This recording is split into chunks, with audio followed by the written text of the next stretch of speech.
Assalamualaikum warahmatullahi taala wabarakatuh. Jumpa lagi dengan pembelajaran PPKN. Bagaimana kabarnya hari ini anak-anakku? Semoga sehat-sehat selalu dan tetap semangat.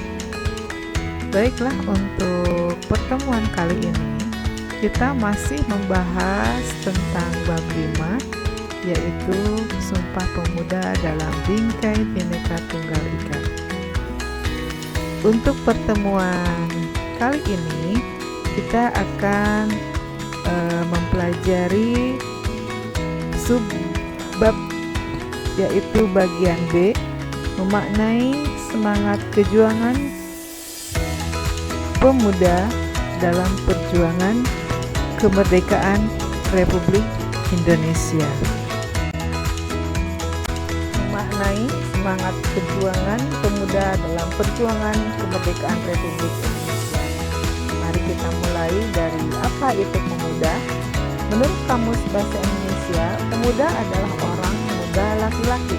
Sedangkan menurut Undang-Undang Nomor 40 Tahun 2009 tentang kepemudaan, dalam pasal 1 dinyatakan bahwa pemuda adalah warga negara Indonesia yang memenuhi periode penting pertumbuhan dan perkembangan yang berusia 16 sampai 30 tahun. Pemuda bukanlah kategori universal biologis, melainkan suatu keadaan sosial yang berubah, yang muncul pada waktu tertentu dan pada kondisi yang jelas. Anak muda mendapatkan lebih banyak tanggung jawab dibandingkan anak-anak, namun masih terikat kontrol orang dewasa. Pada fase ini, anak-anak menuju dewasa biasanya melibatkan fase pemberontakan. Dalam sejarah perjuangan bangsa Indonesia, para pemuda telah mampu memanfaatkan fase gejolak kepemudaan untuk diarahkan menjadi daya dorong dalam memperjuangkan kemerdekaan Indonesia. Sejarah mencatat organisasi pergerakan nasional pertama, yaitu Budi Utomo, didirikan oleh mahasiswa Stovia di Batavia. Mahasiswa tentunya termasuk dalam golongan pemuda.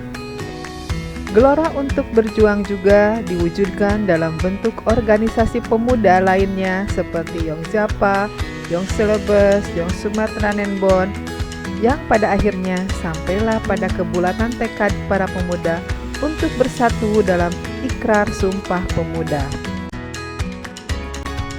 Ada beberapa tokoh yang berperan penting dalam Sumpah Pemuda. Yang pertama adalah Sunario Sastrowardoyo, yang kedua Muhammad Yamin, yang ketiga Sugondo Joyo Puspito, yang keempat Wage Rudolf Supratman, yang kelima Sio Kong Leong, dan yang keenam Joko Marsaid. Mari kita lihat tokoh yang pertama, yaitu Sunario Sastrowardoyo. Ia adalah satu-satunya tokoh yang berperan aktif dalam dua peristiwa yang menjadi tonggak sejarah nasional, yaitu Manifesto 1925 dan Kongres Pemuda II. Pengalamannya di Belanda membuat dia aktif membela para aktivis pergerakan yang berurusan dengan polisi Hindia Belanda. Pengalaman di organisasinya turut membantunya sebagai penasihat sehingga Kongres Pemuda II berjalan dengan lancar, menjadi penasihat, dan ia juga menjadi pembicara dalam Kongres Pemuda tersebut. Tokoh yang berikutnya adalah Muhammad Yamin. Ia adalah penulis rumusan Sumpah Pemuda. Ia menulisnya di atas lembar kertas ketika Mr. Sunario sebagai utusan kepanduan tengah berpidato pada sesi terakhir Kongres Sumpah Pemuda. Tokoh selanjutnya yaitu Sugondo Joyo Puspito. Ia membentuk Perhimpunan Pelajar-Pelajar Indonesia terinspirasi oleh Perhimpunan Indonesia di Belanda. Tugas khusus mereka adalah menghubungi mahasiswa-mahasiswa baru dan pemimpin perkumpulan pemuda untuk menularkan semangat persatuan. Mereka membuat pamflet rahasia untuk menggulingkan Belanda. Setahun kemudian dia menjadi ketua menggantikan Sigit. Sebagai ketua baru, ia mengundang wakil-wakil perkumpulan pemuda, lalu membentuk panitia kongres pada bulan Juni 1928. Ketua panitia kongres pemuda yang menghasilkan Sumpah Pemuda. W.R. Supratman adalah tokoh berikutnya. Ia merupakan sosok penting dalam peristiwa Sumpah Pemuda pada tanggal 28 Oktober 1928. Pada saat penutupan Kongres Pemuda II, ia memperdengarkan lagu ciptaannya berjudul Indonesia Raya melalui gesekan biola.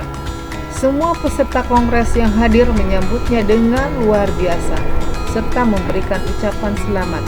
Hingga saat ini, lagu ciptaan beliau menjadi lagu kebangsaan negara Indonesia. Si Kong Leong, ia adalah pemilik sebuah rumah yang beralamat di Jalan Ramataya nomor 106 yang menjadi tempat pertemuan Sumpah Pemuda atas prakarsa Sunario. Rumahnya dipugar oleh Gubernur DKI waktu itu Ali Sadikin dan ditetapkan menjadi gedung Sumpah Pemuda sebelum akhirnya berubah menjadi Museum Sumpah Pemuda. Djoko Marsaid, ia merupakan wakil ketua pada saat Kongres Pemuda berlangsung. Ia mewakili organisasinya yaitu Yong Zappa. Tercantum sebagai tokoh penting dalam rumusan Sumpah Pemuda. Kemerdekaan bangsa Indonesia tidaklah didapatkan dengan mudah. Perjuangan untuk meraih kemerdekaan dilakukan oleh semua lapisan masyarakat, termasuk pemuda.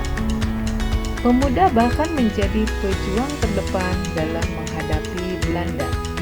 Beberapa tokoh pemuda yang digambarkan di atas berjuang karena terinspirasi untuk mempersatukan bangsa Indonesia seperti yang diamanatkan oleh Sumpah Pemuda tahun 1928. Sejarah mencatat beberapa pejuang nasional yang berjuang dan meninggal di usia muda. Para pahlawan tersebut diantaranya adalah yang pertama Wage Rudolf Supratman, kemudian yang kedua Hairil Anwar, yang ketiga Walter Monginsidi, dan yang keempat adalah I Gusti Ngurah Rai. Baik, kita bahas tokoh yang kedua. Untuk yang W.R. Supratman tadi sudah dibahas di awal. Sekarang Hairil Anwar. Ia adalah penyair angkatan 45 yang terkenal dengan puisinya yang berjudul Aku. Berkat puisinya itu, ia memiliki julukan si binatang jalang. Lahir di Medan 26 Juli 1922. Ia adalah putra mahkota Bupati Indragiri, Riau, dan masih memiliki ikatan keluarga dengan Perdana Menteri pertama Indonesia yaitu Sultan Syahrir. Ia bersekolah di HIS yang kemudian dilanjutkan di Mulo, tetapi tidak sampai tamat. Walaupun latar belakang pendidikannya terbatas, ia menguasai 3 bahasa yaitu Inggris, Belanda, dan Jerman.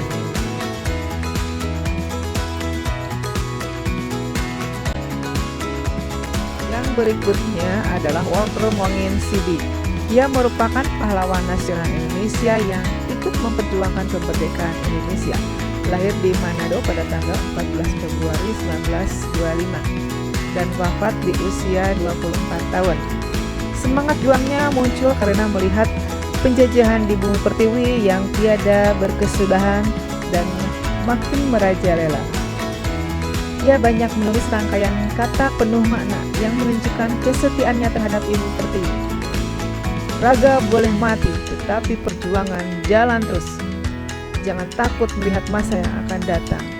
Saya telah turut membersihkan jalan bagi kalian, meskipun belum semua tenagaku kukeluarkan. Memang betul, bahwa ditembak bagi saya berarti kemenangan batin dan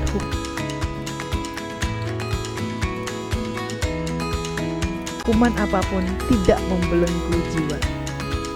Nah, ketika dieksekusi, ia berkata dengan hati dan mata terbuka, "Aku ingin melihat peluru penjajah menembus dadaku." I Gusti Ngurah Rai lahir di Bandung 30 Januari 1917, merupakan anak dari seorang camat petang, tertarik dengan dunia militer sejak kecil, bergabung dengan HIS Denpasar, lalu melanjutkan dengan Mulo yang ada di Malang. Ia kemudian bergabung dengan Sekolah Kader Militer Prayodya Balik Ginanjar, terkenal dengan peristiwa Perang Puputan Margarana. Dengan tercetusnya Kongres Pemuda menunjukkan bahwa pemuda sudah dapat bersatu dan bergerak untuk mempersatukan bangsa Indonesia. Hal ini seperti dinyatakan dan digelorakan dalam Sumpah Pemuda 28 Oktober 1928. Isi teks Sumpah Pemuda memiliki peranan yang sangat penting. Melalui Sumpah Pemuda, tanah air, bangsa, dan bahasa dapat diwujudkan untuk bersatu. Dengan Sumpah Pemuda pula, perjuangan yang dilakukan oleh bangsa Indonesia tidak lagi bersifat kedaerahan, tetapi sifatnya sudah nasional, hingga akhirnya kemerdekaan dapat dicapai. Nilai-nilai luhur yang terkandung dalam Sumpah Pemuda: 1. Cinta tanah air dan bangsa. 2. Persatuan. 3. Sikap rela berkorban. 4. Mengutamakan kepentingan bangsa. 5. Dapat menerima dan menghargai perbedaan. 6. Semangat persaudaraan. 7. Meningkatkan semangat gotong royong atau kerjasama. Anak-anakku, demikianlah pemaparan memaknai semangat kejuangan pemuda dalam perjuangan kemerdekaan Republik Indonesia. Terima kasih atas perhatiannya. Semoga bermanfaat. Sampai jumpa pada pertemuan yang akan datang. Sekali lagi terima kasih. Wabillahi taufiq wal hidayah. Wassalamualaikum warahmatullahi wabarakatuh.